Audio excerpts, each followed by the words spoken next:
Good evening, candidates, members, and to all in our viewing audience. Welcome to our House District 62 Forum. The South Metro Democratic Women's Council is a local chapter of the Georgia Federation of Democratic Women, which is a sister chapter of the Georgia Democratic Party. Our chapter was formed in 2014, and we meet on the fourth Thursday of each month at 7:00 p.m. Our areas covers all 8 cities in the South Fulton area and a part of Southwest Atlanta. Our mission is to do these 4 things. 1, to engage women of South Fulton in a variety of political activities. 2, to provide members with critical information regarding local issues. 3, to organize education and voter registration activities for the community, and you are now participating in one of those activities. And finally, to identify and encourage women to run for office at all levels. So now, let's have a moment of silent meditation. Please close your eyes, please. Thank you.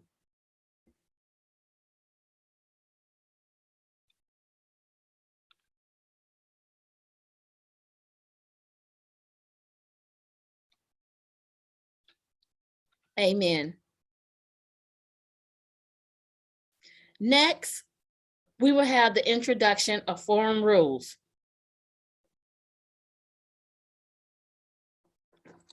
The rules for the forum are as follows. 1, watch for the fan that indicates your time is up. If you do not adhere to the fan, you will be muted. The moderator will call on each candidate in the order she chooses. Each candidate will have 2 minutes to introduce themselves. Each candidate will have 2 minutes to answer questions. If a candidate's name is called by another candidate, that candidate has the right to a 2-minute rebuttal. Each candidate rebuttal shall be 2 minutes. Each candidate will be given 2 minutes to make a closing statement. Next, we will have the introduction of the moderator by Ms. Amelia Thomas.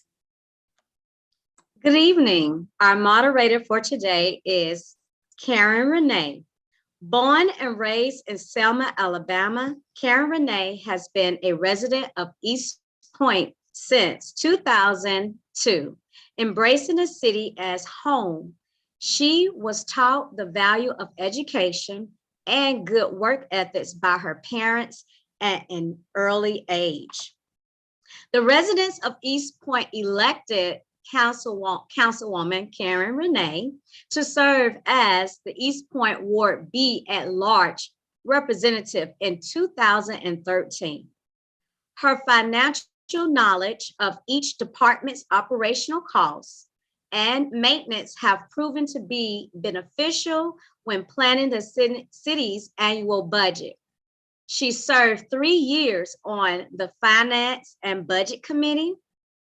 Councilmember Renee is a graduate of Alabama State University, where she obtained a Bachelor of Arts degree in political science and a Juris Doctorate degree.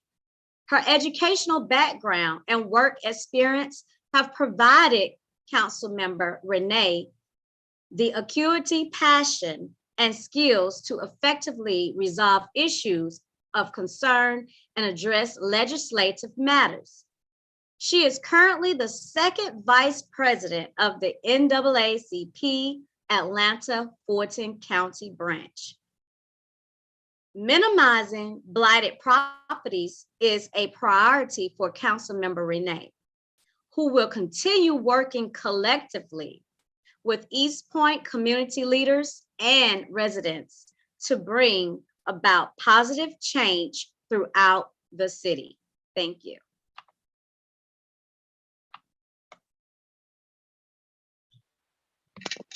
Good afternoon.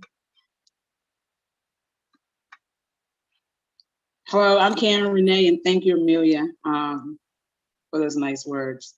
I am your moderator, East Point City Councilwoman Karen Renee, and now we'll go into our chit chat session for District 67 and District 69.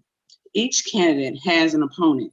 However, we have reached out to all of the candidates, and they have declined to participate by either not responding or accepting our invitation through email and phone calls. So we're asking each candidate to introduce themselves. They have 2 minutes each so that this forum is fair and equitable. We're going to ask the candidates to talk about their plans for the district.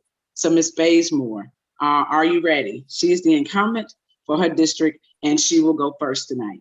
All right, so Ms. Bazemore, if you will go ahead and introduce yourself, we will get started.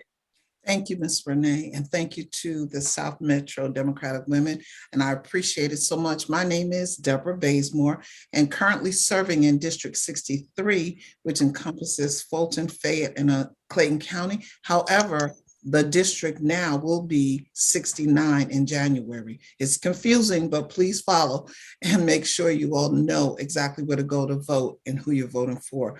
I currently serve as a Chief Deputy Whip in the House Caucus, and that encompasses a lot of bills.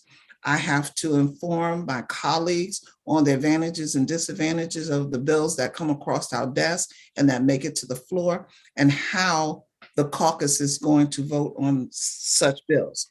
Also, I am a native of New York. Let me go back a little. Native of New York, born and raised. I came here in 2005. I am a mother of 3. My son is the oldest, and 2 girls. I have been divorced, married, divorced too, but for 21 years.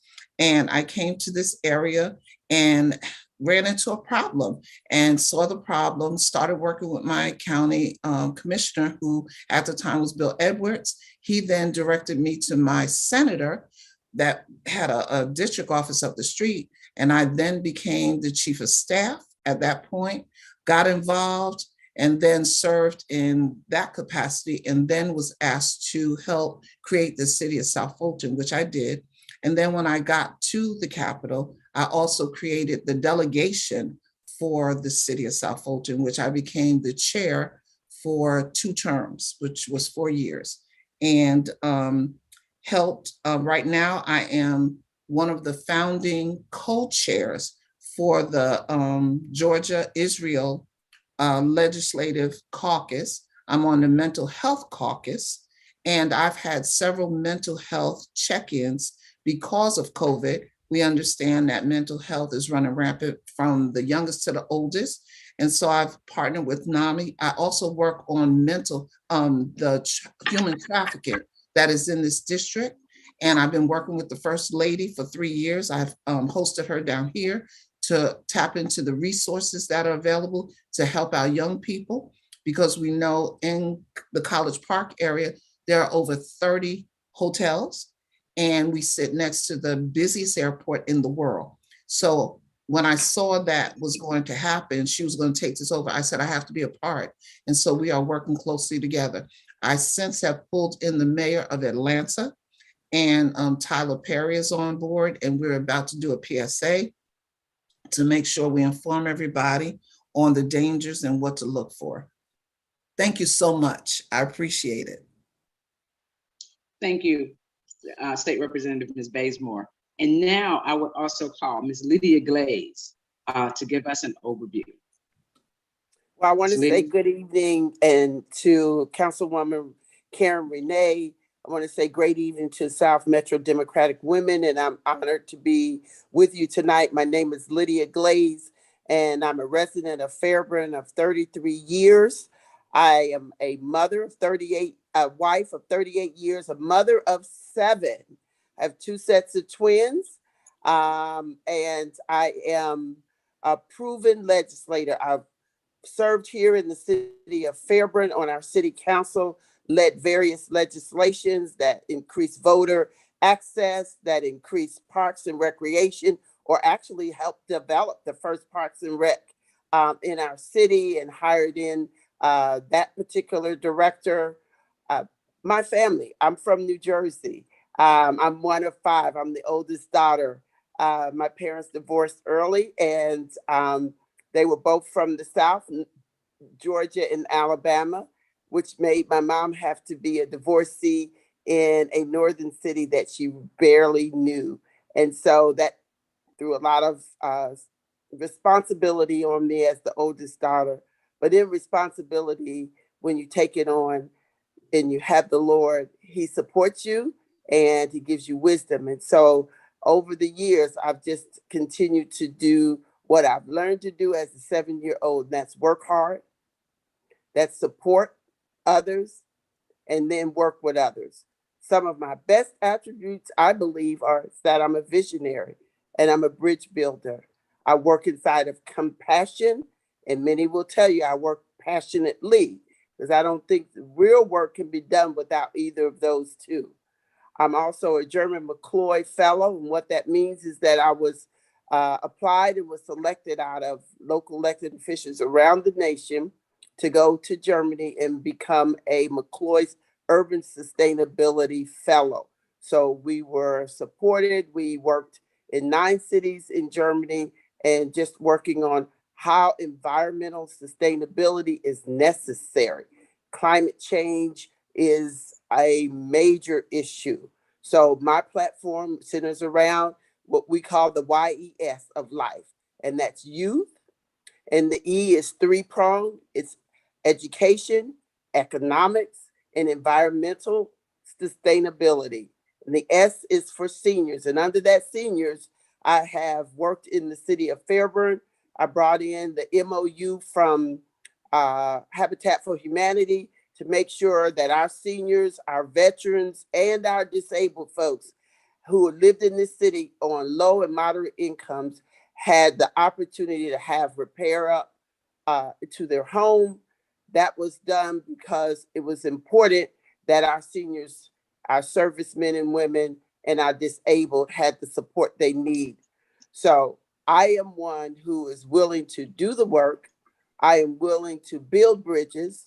I'm also willing to fight so that we bring the resources and the opportunities to District 67, which is now inclusive of Union City, Fairburn, Palmetto, parts of Noonan, and part of District 4 of the city of South Fulton. I'm Lydia Glaze, and I'm ready to serve. Thank you, Ms. Lydia Glaze, and I appreciate that. All right, so we're moving on. Fan. Right, we have to, check Look the fan. fan. That's right. This is when your time is up. Right. I like Ms. Gloria Jenkins. She's gonna keep us right on track, and we appreciate you, Ms. Gloria. I love that. That fan came up too. All right, so we're ready for a discussion. And I really want the audience to understand that Ms. Bazemore and Ms. Glaze are not running against each other. They are not each other's opponent. However, their opponents chose not to come to the forum. So this is an opportunity for you to hear these great women who have stepped up to be either reelected or to run for their seats, and give us an opportunity to hear their platforms. So Ms. Bazemore, she is the incumbent for now the new District 69. Ms. Bazemore, can you tell us what you have accomplished in your last session? So thank you for that question, Councilwoman. So as Chief Deputy Whip, it was a very, very difficult session. Our hands were tied from the people on the other side of the aisle. What we did, however, as being part of leadership, we were able to strategize.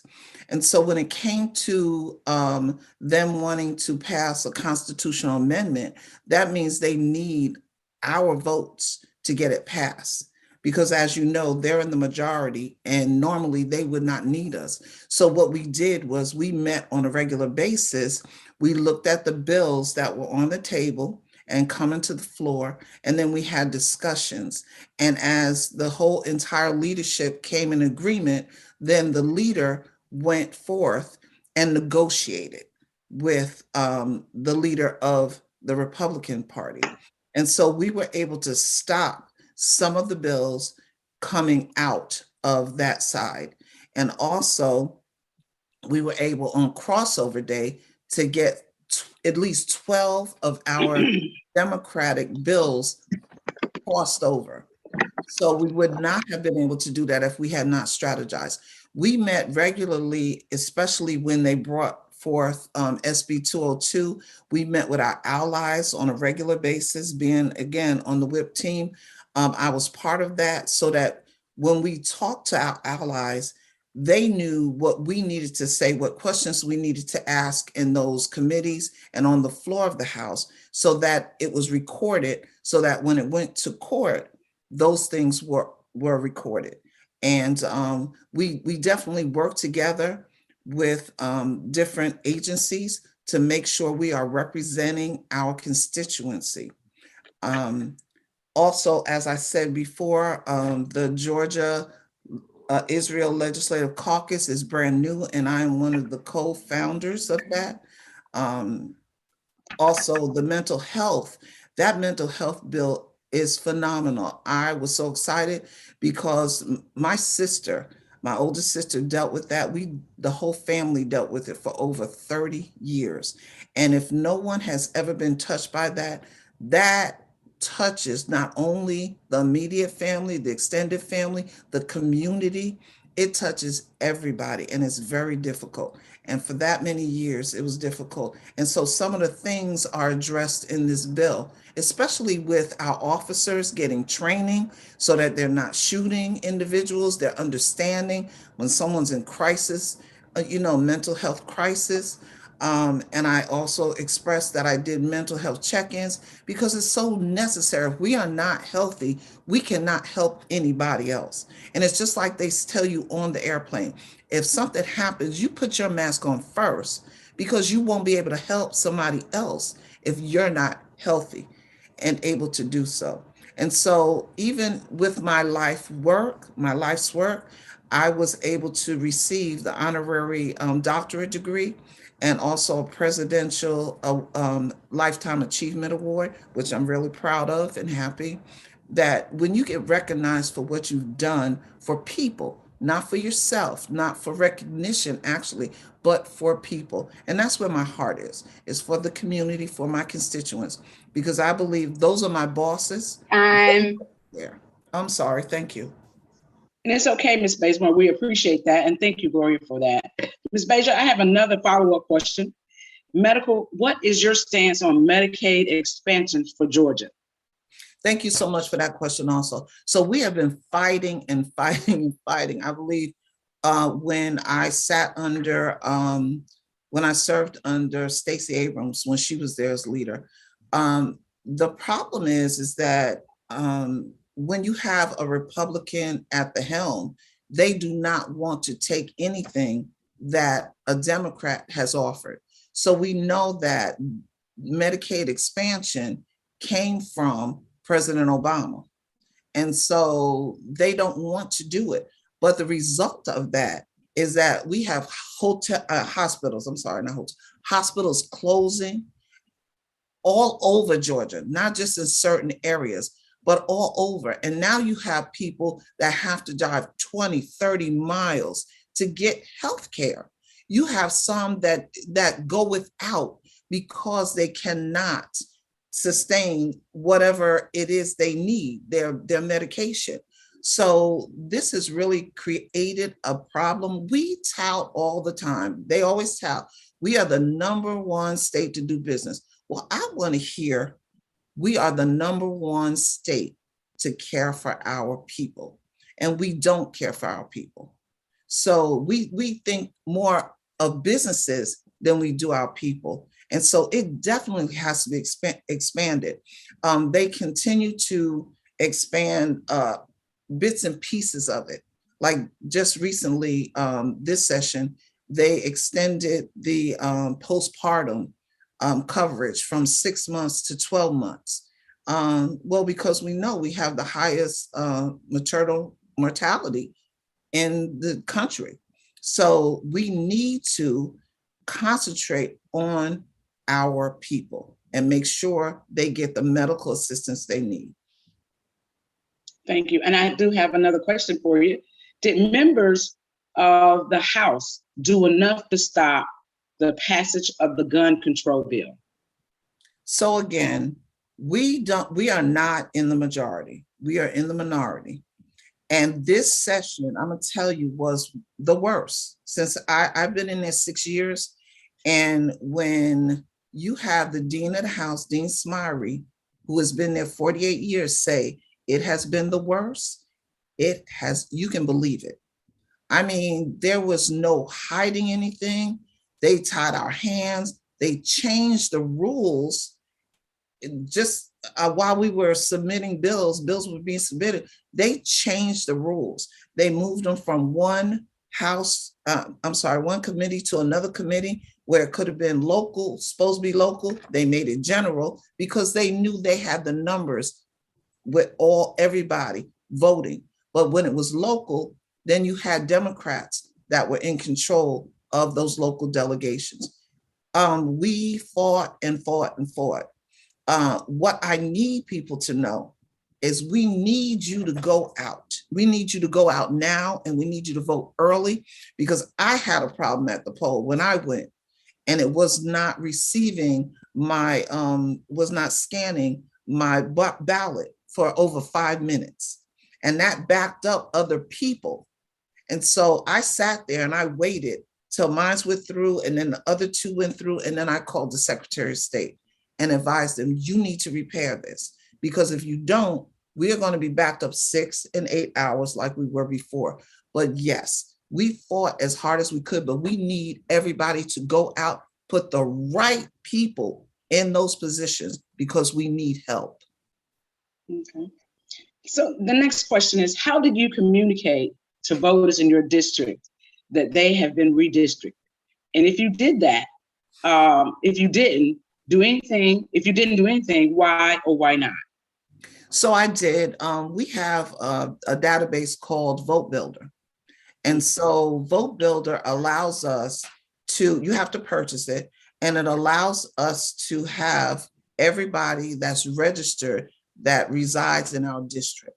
So what I did was I went on and I sent a message out via Vote Builder to every single constituent. And then I did a video also and blasted that out to tell people.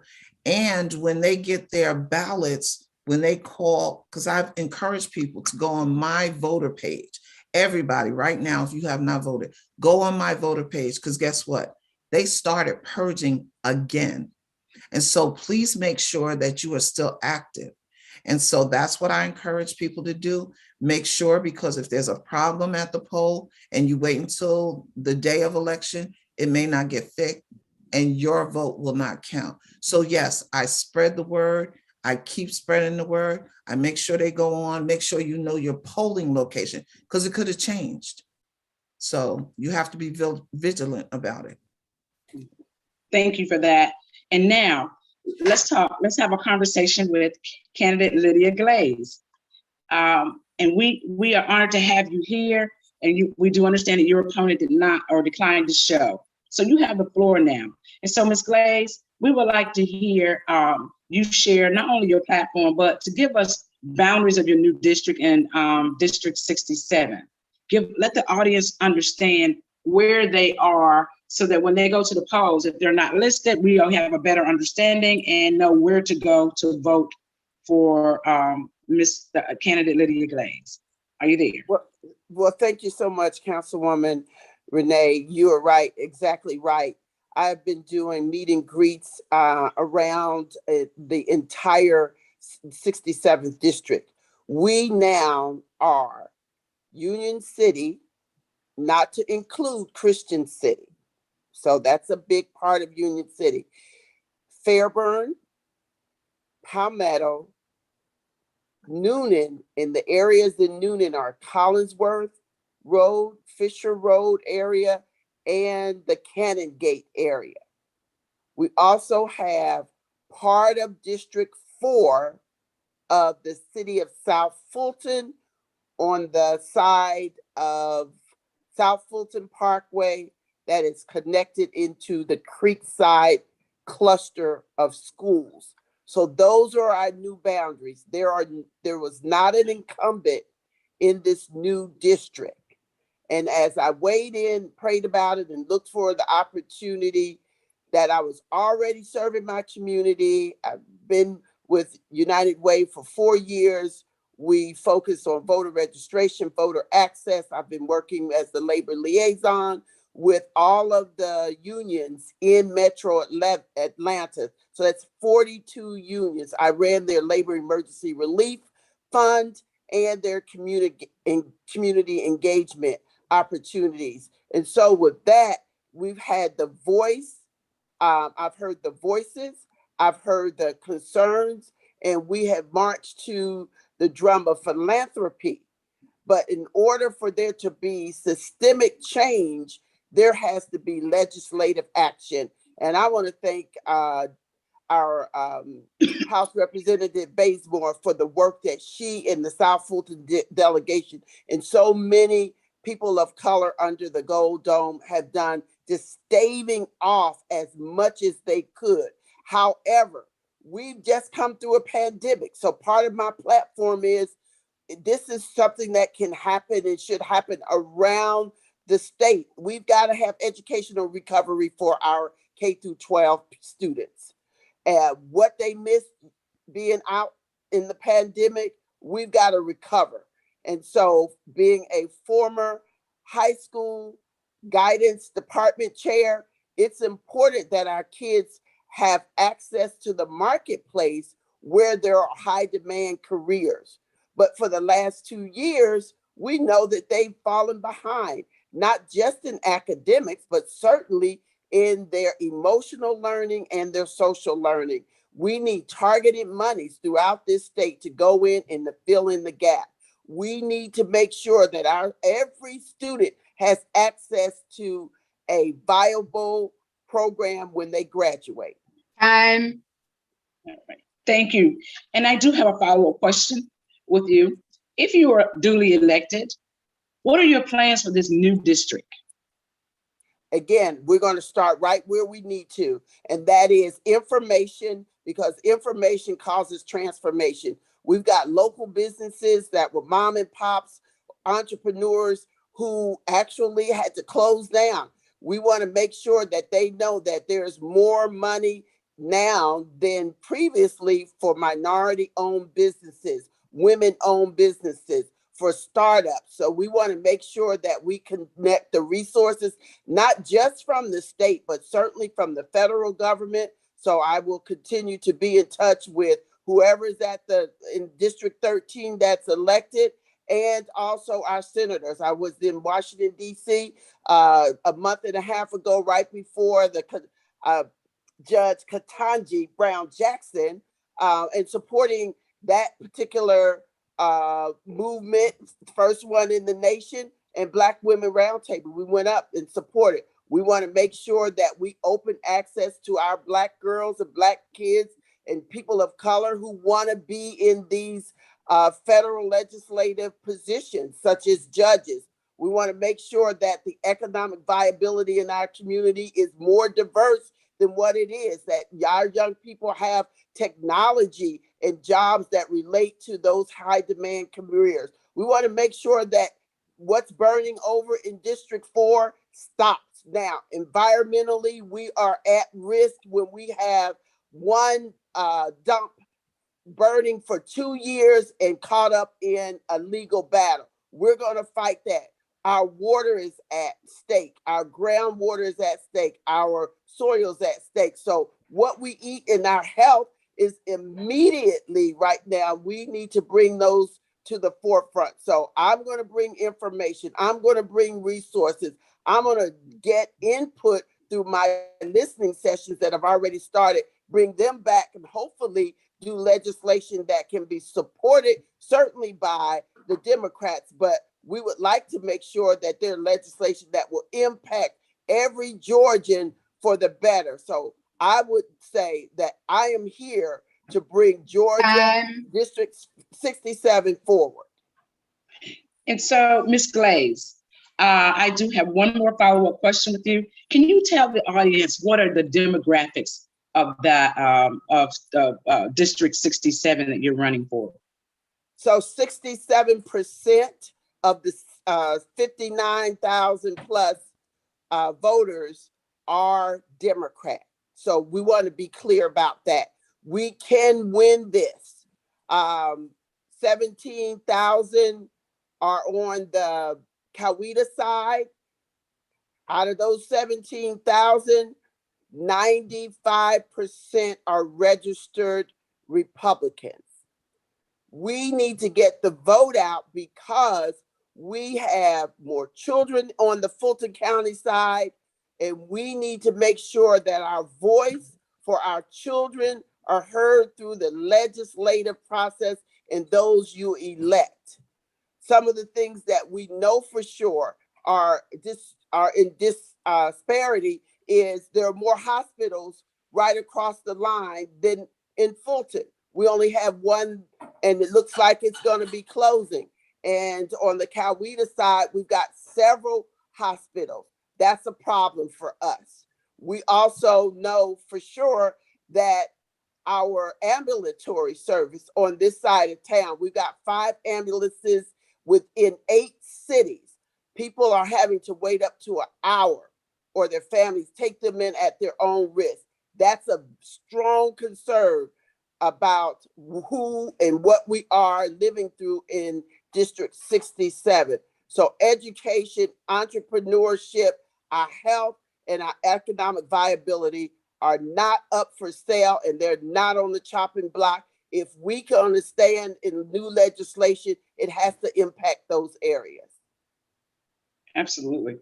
So now we're down to the closing statements from each candidate, and we will grant you guys 2 minutes each. I want to say again, thank you to the candidates and the audience for the participation. We really do appreciate you guys chiming in and hearing from the candidate. This is an awesome opportunity for us to get a better understanding of what the needs are in our community and to make sure our voices are heard. I urge all of you, as you're listening, to share with your neighbors what you've heard here today and talk with them, those who were not able to get on the Zoom call, and talk about the issues in your community. Both of these candidates, who are not opposing each other, are absolutely spot on with the conversation that they're having. And so the 2 minutes, we will start with Representative Bazemore as you give us your closing statement. Thank you. Thank you so very much again to South Metro women and to you, Councilwoman Renee. Appreciate you all. And I just want to say that I have served. I believe this is my assignment for this time, and I take it very seriously. And whatever district I am put in, as I moved, I will serve each and every person. I will make sure it will benefit all Georgians. We are talking about one Georgia. And if you listen, that's what our next governor is saying, one Georgia. And so we cannot put just anyone in these seats. And I am so pleased and honored that people have trusted me and that they follow me. I want you to Google me, because I can sit here and I can tell you anything and everything and make up, but I want you to know the work I've done speaks for me. And I hit the ground running when I moved here in 2005 from New York, and I will not stop working for you. I am still going to make sure that our leadership, whether I'm on leadership in the House Caucus, whether I'm on or not, that we make sure that we take into account every district, every person. And I am very aware, while I am the Chief Deputy Whip, I am very aware that everybody's district is not the same. So we have to take that into account when we move forward and we strategize. So we can't do the same thing in every area. So that means taking into account everybody. And I can say that each and every one of my colleagues on leadership has the same heart. But I need you all to come out because we are in the majority right now. But if we get close enough, we can make a difference. And when we get Stacey Abrams, she is, I see my time, but she will overturn any bad legislation for us. So that's encouraging. Thank you so much. Thank you, State Representative Ms. Bazemore, and we really do appreciate it. I know that you're from New York, but it's amazing how your voice and how you have such a Southern tone now, and I thank you for that. I bet your family be like, when you go home, they kind of tease you a little bit for sounding a little Southern now, huh? So, in closing arguments, in our closing candidates, we will have Lydia Glaze. Come and give us your closing thoughts for tonight, and tell the voters how they can reach you as well. And I want to say thank you again for all of the audience that are participating and the two candidates that are here tonight. We do understand that it is a sacrifice that you guys are getting into, and we do appreciate the hard work that you are pursuing. And we wish you much luck for that. This is Lydia Glaze, your closing statement. So again, I'm just honored and thank our South Women Democratic Women's Organization for allowing this to be a part of getting our community ready to vote. Thank you, Councilwoman Karen Renee, for the work that you've done. I say on day one, you're going to get a proven legislator. Yes, it's been on the municipal level, and yes, there are going to be opportunities, and I need to learn. I reached out to Deborah Bazemore, was the first legislator I reached out to because of the work that she was doing, and I had just awesome amount of respect for her. So I'm walking in the door as a compassionate and a very passionate visionary bridge builder with smart solutions on how to move Georgia forward.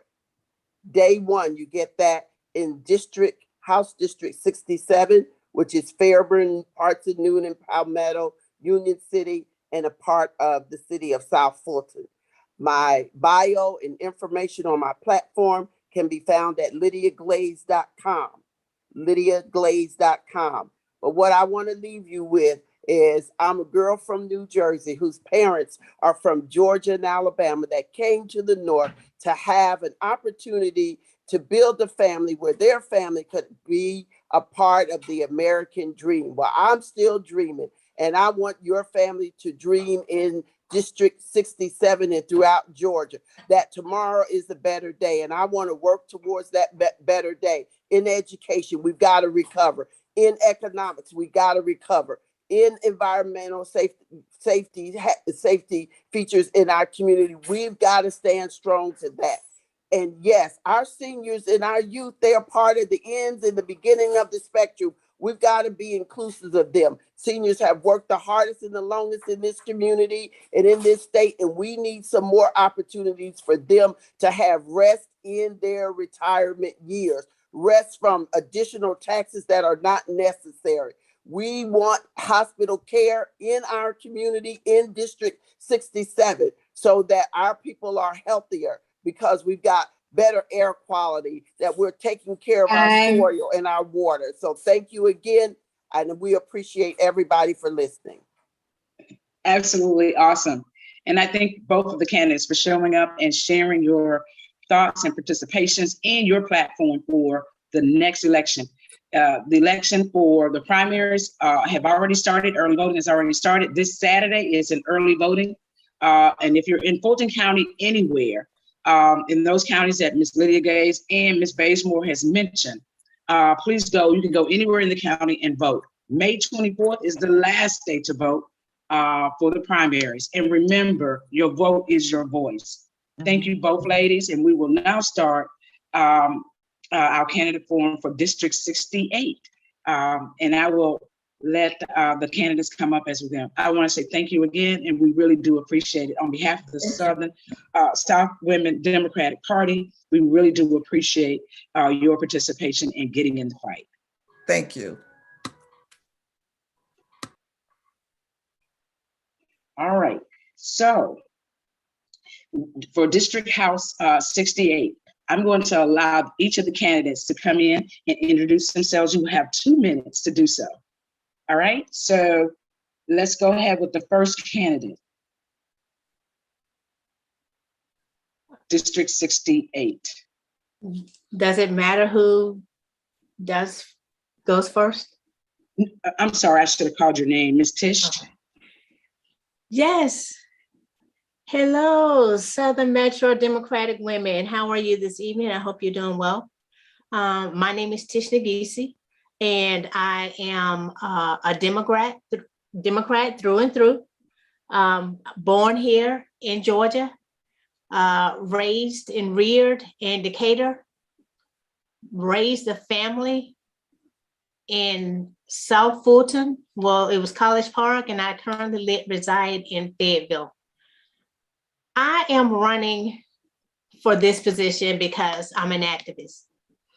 I have been working for the party, strategizing on winning races, and I believe that this time is my time to have an opportunity to represent South Fulton, College Park, Fairburn, Union City, Peachtree City, Tyrone, and Fayetteville. Because I have an agenda where I will be working on day one to bring environmental justice to our communities. Right now, I currently serve as the first African-American for Vice President Al Gore's Climate Reality Project. I am the chair. So I have the insights of what is viable environmentally in our communities. And I want to ensure that our community is served in that capacity, whether we have sustainable energy, whether we have electronic vehicles in our school systems, whether we have the portals, the funds coming to our communities. From day one, I will be able to work with our communities and mold consensus with the people that are already there, because I have done that. I have been a strategist for most of my career in politics. I got my bachelor's degree from Clayton State as in politics. I will graduate in December with my master's in strategic leadership and development. And that's important, because strategically, we will have to find a way to find consensus to change the laws that were passed, as our Representative Deborah Bazemore told us, the gunless permit laws. I give you Philando Castile. He had a gun. It was registered, but he still lost his life. Imagine what will happen with people regarding these open carry laws. I can just imagine whose community that's going to affect. So when on day one, I'm going to be working to mold consensus on the things that are happening in our communities. And lastly, I believe in the Constitution. I believe in the Constitution and what it says to us. As it says, we, the people of the United States, in order to form a more perfect union, establish justice, ensure domestic tranquility, provide for the common defense, promote the general welfare, and secure the blessings of liberty. Right now, our voting rights are being attacked. Women's rights are being attacked. Who we love and who we marry. And thank you. And thank you, Gloria. I appreciate that. And thank you, Ms. Tish, for that great opening. I'd like to ask Jane Williams, candidate for District 68, to introduce herself, and you have 2 minutes to do so. Jane Williams. Good evening, and thank you so much to Councilwoman Karen Renee and to our South Metro Democratic Women's Council for having me tonight, and also for hosting this forum. I'm Jane Williams. I'm a Georgia native, born and raised in Loganville, Georgia. I am number 9 out of a 10-member household, siblings. I am running to be the next state representative for House District 68. I am a paralegal, a community advocate, a caregiver, and a longtime Democrat. I am running because our democracy is under attack. I am running, one, to protect the right to vote. I am running because we deserve health care for everyone, as well as Medicaid expansion. I am running because of economic development. I thank you for the opportunity tonight, and I look forward to our discussion. Thank you. Thank you. Thank you. And so I'm going to start with the questions right now. And remember, if the candidate mentioned your name or anything in their statement, you have 2 minutes for rebuttal. Now, so I'm going to ask Ms. Tish Knight, how you pronounce that last name. I don't want to mess it up. I have a tendency to do that a lot, but I'm going to call you Ms. Candidate Tish. And I'm going to start with you first. My question is, what is your stance on Medicaid expansions for Georgia, Ms. Tish? Is she there? Yeah, she's on mute. Okay, you're on mute, Ms. Tish. Thank you. That question is very relevant.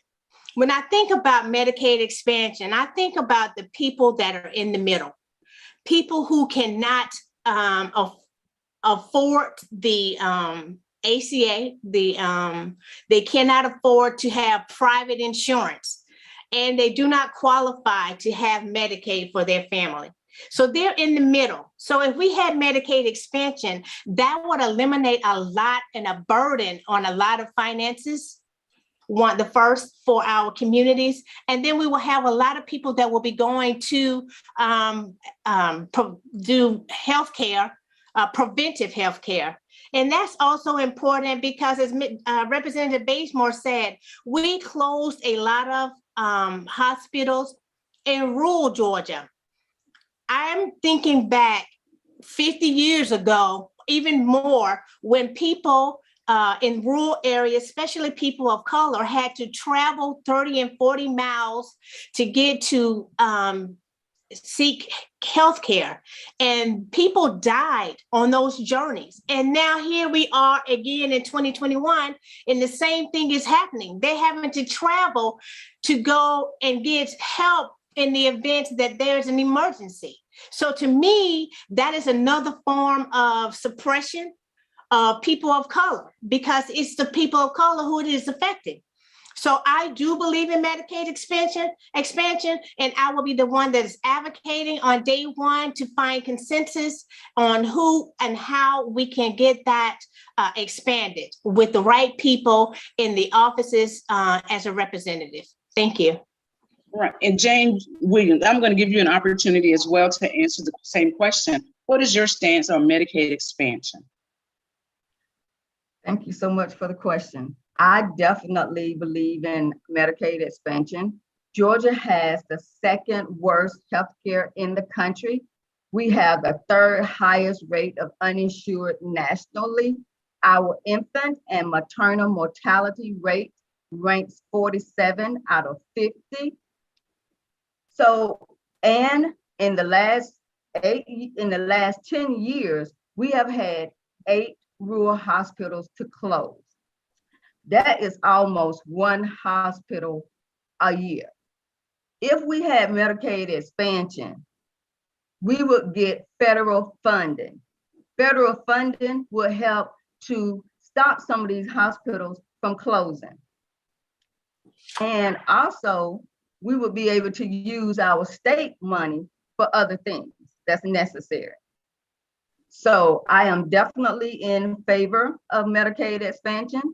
I will work hard to make sure that we receive Medicaid expansion and also receive health care for everyone. Okay. And we need this Medicaid expansion statewide. Thank you for that. Candidate Tish, I'd like to ask a question. What are your demographics? What are the demographic areas for your District 68, the District 68 for voters? So it encompasses 2 counties. So it is Fulton County, South Fulton County, cities, and it is Fayette County. So in Fulton County, we have Fairburn, we have Union City, we have a little snippet of College Park, and I think I said Fairburn.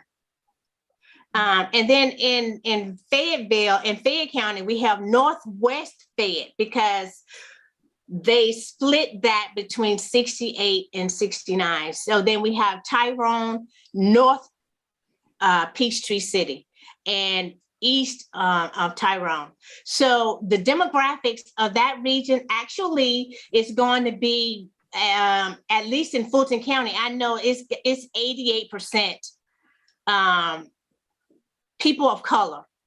And in Fayette County, they put a little bit more of Peachtree City in that new district that they redrawn. So it made a little bit more Fayette County, the region that it was, they had more people of color in that region, but they put some people in Peachtree City. So now that demographic more like 67%, but as a whole, that region can be won, and 68 is recently drawn into, it was 64, now it's 68.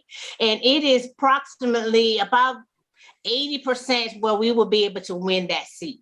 So in all, we have a region of probably 29,000 to 29,000 in both counties. Thank you for that. I appreciate it.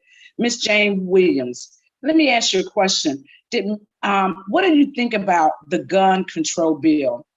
Did the House do enough in order to stop the passage of the gun control bill, in your opinion? And that is for Ms. Jane Williams. Well, thank you for the question. I'm not sure how much the House did do for this bill. However, I think that there is not enough checks and balances for this bill. It disregards the public safety of our police officers, leaving them at even a greater challenge when they are trying to combat gun violence. When a police officer is dispatched on a call, they rely on a certain amount of information. Whether a person, if they have a weapon, that they possibly gone through a permit or a background check, which for them, this is information they can rely on. But now they don't have this information. And with the background, with the permit, you would, go through some type of education, some type of training. With the background, it would show that a person, they may be a threat to the public or they may be a danger to the public. So it poses a risk, not only for the officer, but for disenfranchised communities as well, for our Black and brown communities. And I would hope that when Stacey Abrams is elected as governor, and I am elected as the next state representative for House District 68, that we will repeal this law. I'm going to ask the question to candidate Tish. Tish, what is your thoughts on whether or not the House, did they do enough to stop the passage of the gun control bill? I do not believe that they did. They didn't have the votes that they needed to stop that bill. But I want to say regarding that bill, why it is important that it is repealed. And that is because prior to this in Georgia, there were 5,200 and something gun people that applied to get permits and they were rejected. We no longer have that safety net of where people that are rejected cannot have a weapon such as a gun. Now they don't have to have that. They can openly carry a gun, which is very detrimental to our police officers. You do not know what a person's status is once you come upon a person.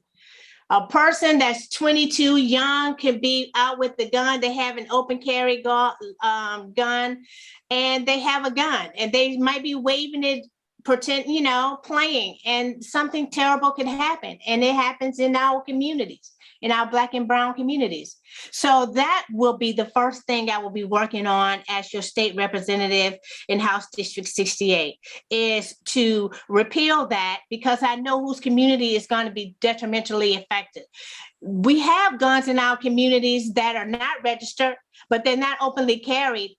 So I know the difference of what it means to have this law repealed, and I would definitely work on that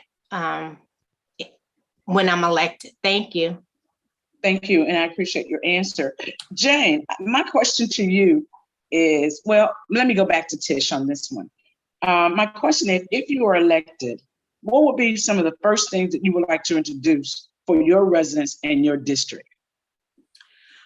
First, I'm going to get the transportation money for electronic vehicles. It's coming. I'm an environmentalist, and I know that. And because of that, we need to have stations set up in our communities so that we're not left out behind, where people on the north side already have stations in their communities for electrical vehicles that are coming down the pipe. I'm going to make sure that, as I stated before, the gun permitless, the permitless gun laws is repealed. And one of the things that's important to me is education. And that is House Bill 1084, which is, to me, is detrimental to our educators. Our educators are the most important things to our children at this time.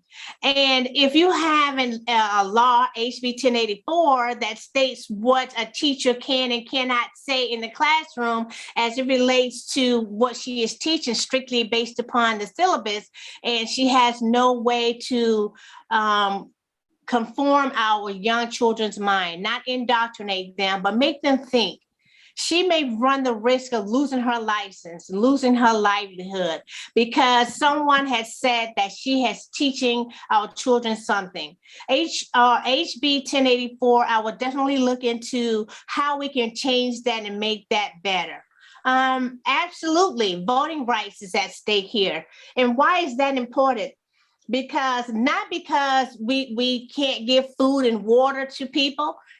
That's tangible. We can make a plan for that, not because the voting days are shorter for early voting.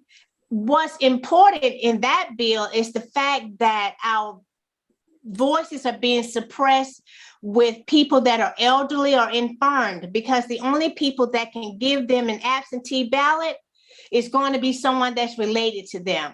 In 2000 and the election that we just had, at the election in 2020, there were organizations that were going to people's houses, giving out absentee ballots with people who worked 2 jobs because they didn't have time to go and vote. We can no longer do that. You have to be related to that person to give them an absentee ballot. I think that is the worst thing that happened out of SB 202. So that I'm going to be working on that.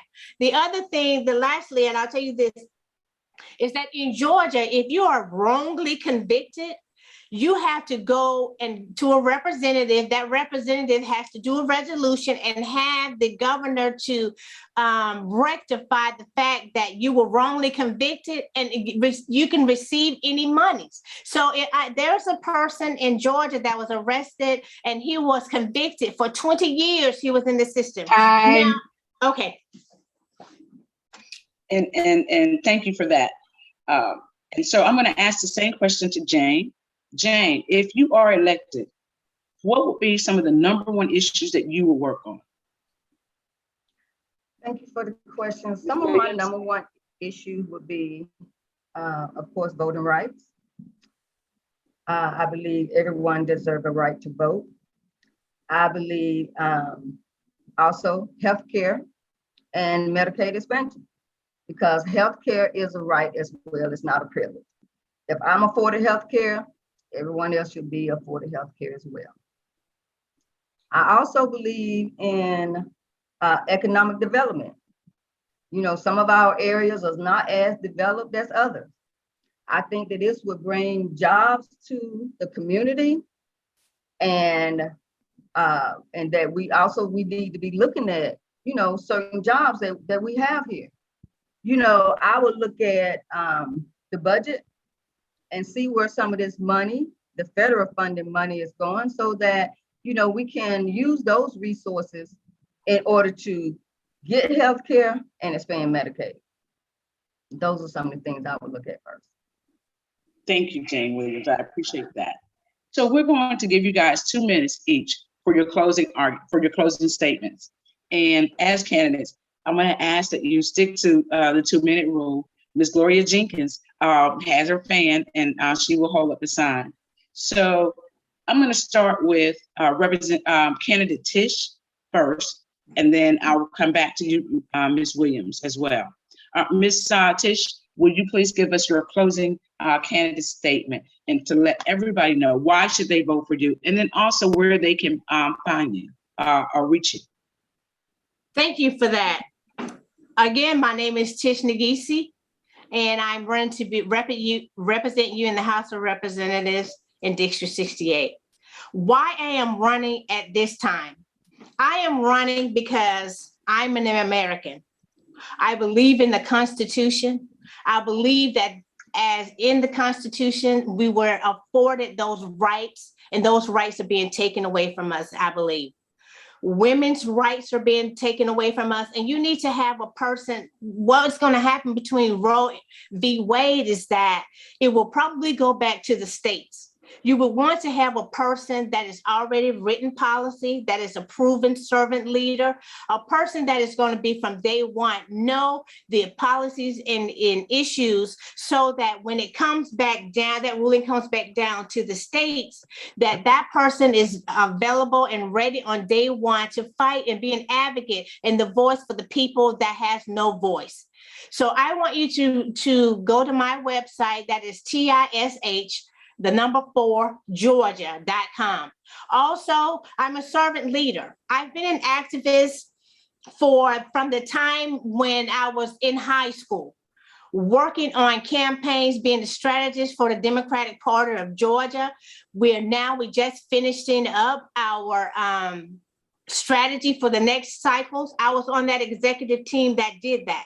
So I am just not a person that woke up in March and said, I want to run for this position. I've been training for this position, whether it is working with other legislators, whether it is working on people in the Senate that I know, whether it is working in the field, listening to people and advocating for them, going to Lincoln County, that's not even in my district, but I went there to fight for them because they haven't, their polling locations were going to be closed.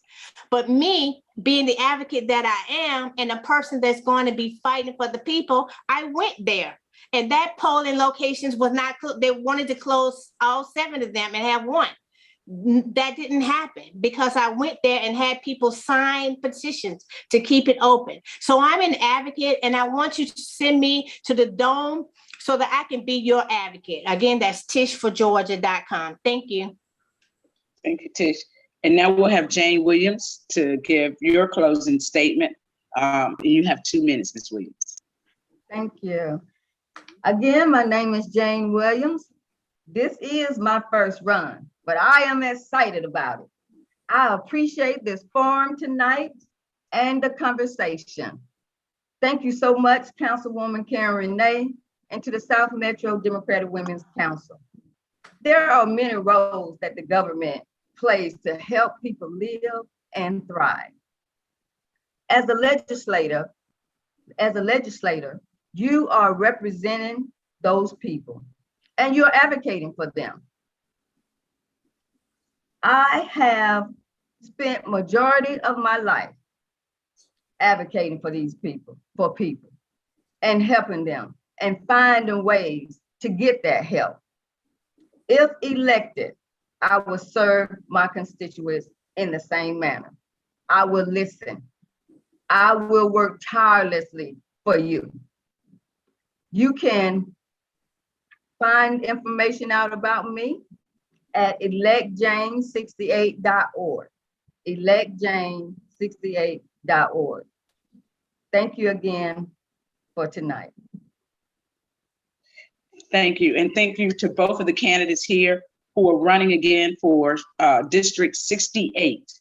And we're asking all the participants and the listeners to ask your neighbors, take someone to the polls. This is really critical, as a lot of them have mentioned about early voting. Saturday is our last early voting for the primaries. Please go out, let your voices be heard. And now I will turn it over to Gloria Jenkins. Thank you so very much. Want to say a special thank you to our candidates for this evening and to our guest moderator. We appreciate each one of you and what you've added to our educational program this evening. There are several announcements that I'd like to make. The first one being one of our members who's been on study leave graduated from Georgia State this week, cum laude in government, and that's Miss Marcy Johnson. The second thing is on May 17th, Representative Mandisha Thomas will be hosting a candidate forum for all of the candidates running for Agriculture Commission at the Urban Garden on Main Street in College Park. And it starts at 6 o'clock. And we want you to come. It's an in-person event and it will also be streamed. On May 16th, we will be having our next forum, and that will be with District 61. So please plan to tune in at that time at our usual time of 7 o'clock to hear the candidates from District 61. As you've heard earlier, early voting has already started. Know before you go. Go to my voter page and pull up your information and see who's running in your district. There are so many people running, but you cannot vote for everybody. You cannot vote for Marcus Flowers. You cannot vote for Lucy McBath unless you live on that side of town. Know before you go. If you don't know, ask somebody that thinks they know and do a lot with candidates and in politics. It's up to us to stop this madness. And the only way we can stop it is to get out, get our neighbors out, get our enemies out to go vote. We have to do this. My closing statement that I will make for you a little later tells you what we do when we work together. And so if you are if you need a ride to the poll, or you know somebody that needs a ride to the poll, I'm going to ask moderator Karen Renee to give us that address. Yes, ma'am. And that's RIDE, R-I-D-E, to T-O, the T-H-E, poll, P-O-L-L.com. And I can also put it in the chat. Thank you. We are in need of poll workers. There was a training this week for poll workers. If you want a part-time job or you know somebody else that wants one, you can make up to $275 a day. Now that, to me, that's some good money to any senior.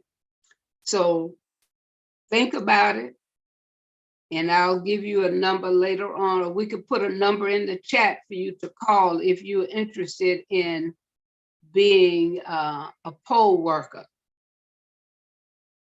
The next thing I want to say is, as we talk to people, be sure you know what you are saying and say it with passion so that they will believe you. There are many people, believe it or not, that does not even know there's a primary going on, because we are not seeing as many signs around as we normally see. Maybe our candidates can't afford them. We've got to learn that we've got to do one of two things. We've got to give of our time or give of our money. Campaigns are not free. And I'm going to suggest, when a candidate approaches you and says they are running or they're thinking about running, ask them if they have $15,000 already in their coffers. If they don't have any money, don't let them run on your money. They need to bring at least that much to the table. Bring that much to the table. And what I heard from all of the candidates tonight, it seems that you share whatever information you get. That's a good thing. Continue to share that, because everybody does not know what's going on, or they don't understand why it's going on. I had somebody to ask me last week, why vote? What are we voting for? So people need education. So for any members of organizations that are tuned in tonight, we appreciate you. But I want to invite you to, let's come together and develop a program that will educate the voters. We won't be able to do it before the 24th, but if there's a runoff, and I'm sure there probably will be, we can have something in place that we can pass out to voters, so they'll know that, okay, this is what I need to do, this is how it's done, and I can go out and vote. So with that, I'm going to say, if we stand together, we will win the battle for the soul of this state and the soul of the nation. Thank you again, and have a good evening.